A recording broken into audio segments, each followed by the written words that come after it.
Hello, my friends and followers on Facebook or on my YouTube channel, Joanna König.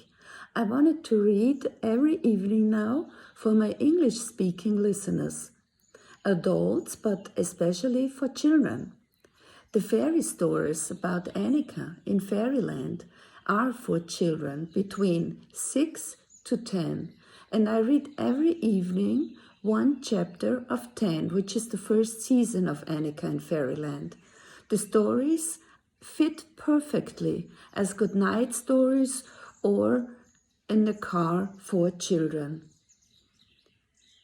I'm sure the children will like them because the stories are without violence or any fear, just to enjoy, Today, it comes the first chapter of Anika in Fairyland. Chapter 1. Anika and the Hywi Roses.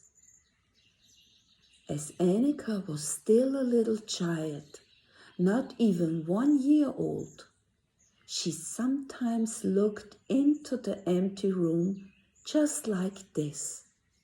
Do you see? Like this. And her parents asked the grandmother, where is she looking? What she sees? Who she is seeing? And the grandmother said, she looks to where she came from.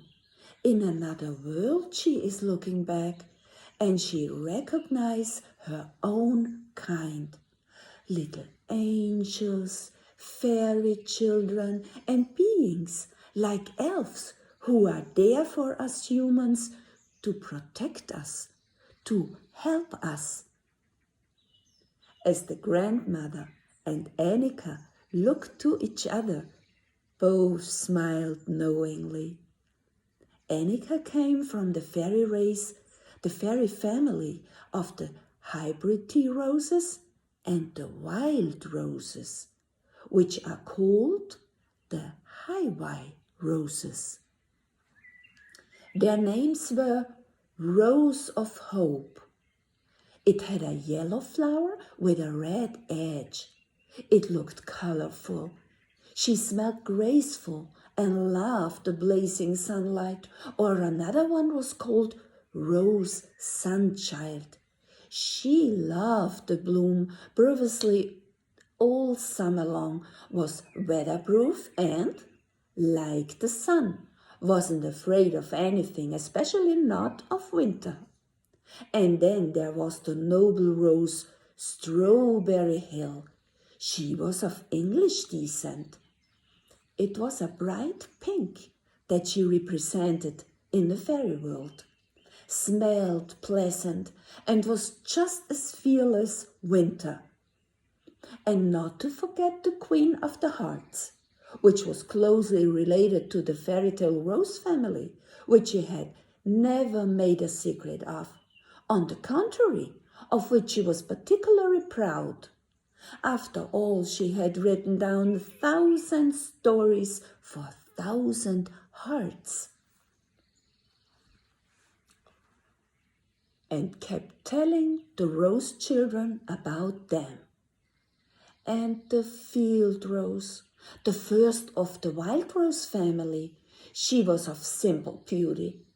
Its blossom reminded of a cherry blossom, and with its delicate scent attracted all the bees, which of course spoke and understood the language of the Hywi roses.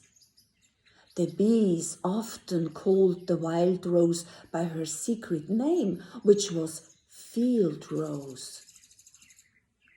As early as February, a bud of the strongest rose of all peeked out of many a warm crack in the wall. The wild rose. Wild roses always have the cohesion that living things need to survive. Her cheerful sight covers all varieties of roses in love and inimitable strength. This is the essence of Hywi roses. And it was preciously from this family that Anika came. She knew that. She hadn't forgotten. Did you know that the roses belong to the fairies? So now you know. In the next story, the narration continues about Anika and the Fairyland. We see us tomorrow. Have a good night.